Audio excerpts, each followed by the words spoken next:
A lot of new insurance agents have one good month and have no idea how they did it. Then they spend the next few months trying to recreate that same success. If that's you, this video is going to explain exactly why that keeps happening. A lot of agents have one good month, and because of this, it creates what's called fake confidence. The reason I say it's fake confidence is because there wasn't any system, right? So this right here, there was no system in place.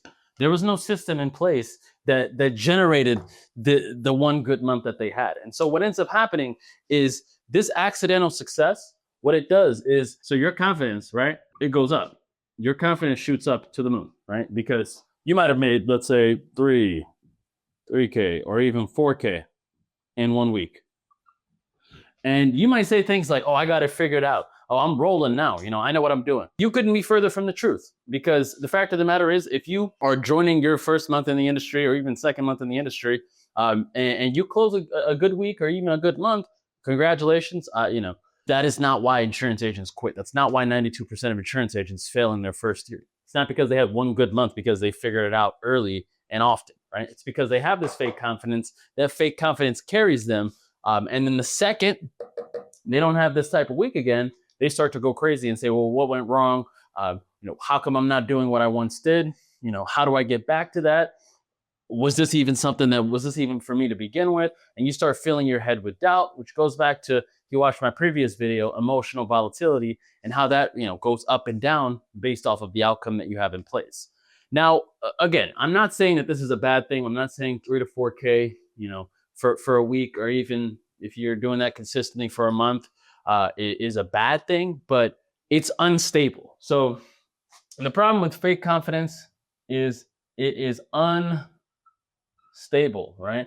It's not anything that for you is so obviously the fake confidence, that's not stable, right? Because it only came from one good month, and it only came from you specifically looking at it and saying, oh, well, I must have things figured out. I knew this was going to be easy. All of that hoopla, if you want to call it that, it's unstable. And the second that is unstable, you know what it does? It creates that fake confidence. And once that fake confidence starts to dip, what else starts to dip? The results dip. And then that's where the questions start to creep in of, is this even for me? How can I get back to this? I used to have a saying when if and it sounds messed up, but depending on how excited someone would be about a week like this or a month like this, would really tell you if they were going to come back or not, right? If they were going to come back to a week like this or a month like this and things like that, because the excitement or the feeling that you have it figured out is purely just ego at that point, because you're looking at it and saying, well, one good month, fake confidence, the results are going to dip. It's 100% commission roll, right? You might have fell down on a lay me down deal, right? Where the prospect was ready to buy. They had no objections. It was a real easy deal. Or maybe they had a business where they were just referring you a lot of business. You didn't really have to work that much for it. Or even if you did, it might have been something within the system that you had that you benefited from that's not duplicatable on a week-to-week basis. But nonetheless, you had that good month. The results start to dip when that is not duplicated, and that's where the high level of churn and burn for these agents starts to settle in. Now, when you look at real income and building real wealth, when you look at something like real income, right, and you look at, okay, well, if I'm going to do $100,000 my first year in insurance, or if I'm going to make a $10,000 a month, right, I'm going to do that by making a true, real income in the industry. And it's very simple, right? This is done through controllable numbers. A lot of times when you look at these controllable numbers, you might say, okay, well, I didn't have those controllable numbers when I hit this month, when I hit this week, so that must be BS, or that must be a bunch of noise, right? This is a predictable system. So when I'm sitting here saying, 250 contacts, when I'm sitting here saying 3 appointments per day, when I'm sitting here saying you need an 80% show rate, when I'm sitting here saying you need a minimum 30% close rate, our top producers are doing 50%. But let's just say 30% close rate, and you need to follow up with your leads 7 times within those 30 days, right? So if you're sitting here telling me that you're not doing all of these things, but you had a good month, or at least you had a month that made you feel like it was beyond the norm, well, I'm happy for you. I'm glad you had that week, that month. It's very unlikely that you're duplicating it because of that system that you do not have in place, right? Now, the fact of the matter is, when one of these numbers are off, let's say you're not setting enough appointments, or let's say you're not closing at the rate you should be, right?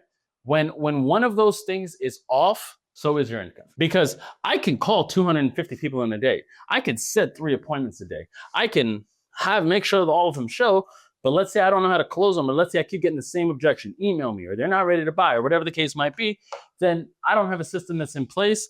I am going back to that unstableness. I'm going back to the dungeon of, false confidence and fake income and random income. And at the end of the day, this is not because you're not motivated. This is not because you guys are not talented agents. This is not because, this is something where, you need to continue to chase them. While part of that might be true, right? You do need to follow up with these leads. Salespeople, and what they do is they chase outcomes through systems. So they know if these are the controllable numbers that are in place, then this is what's going to guarantee them the outcome that they need. So salespeople, when you look at it, right, and when you're selling insurance, I don't like to think of it as you are a salesperson, even though technically you're making commission. And the reason for that is because I think of salespeople like selling cars, right? Selling cars, you don't let them leave the lot. They need to be closed. If they leave and they say, I'll be right back, most of the times they're not coming back. When you look at insurance agents, and at least the very, very, very, very high performing ones, they don't chase. They're not about, I got to close every single person I talk to. They are all about making sure they hit their metrics, right? Especially if you're not a referral based business.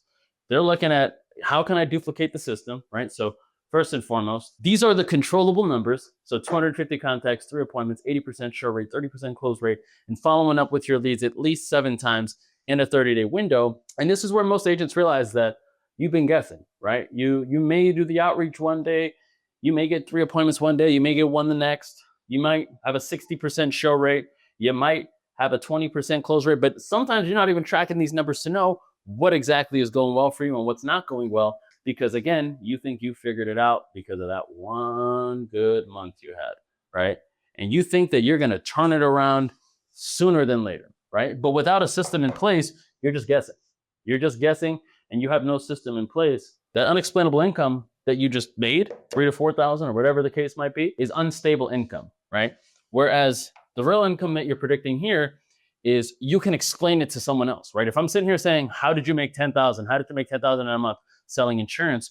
Oh, well, this is how many people I reached out to. This is how many appointments I had. And you can break that down for them in numbers, in sequential order, so that we can look at it and say, oh, well, so you track these numbers, you track your show rate, you track all of these things, and you diagnose any issues that are not hitting your metrics, right? Now, if this is you guys and you guys are struggling with tracking your numbers or making sure that, you're not having one good month and one bad month, or you've only had one good month or one good week since joining the industry, or maybe you haven't had any good weeks at all, well, that's what we do. And that's how we help insurance agents. And that's how we help scale them to a consistent income, to make sure that you're not part of the 92% that churn after their first year, where a lot of them are falling off within the first 90 days. If you guys are interested and you want your numbers explained, please click the first link down in the description below and book a diagnostic call, and we can go ahead and discuss that shortly. So next time, guys, appreciate you guys for watching.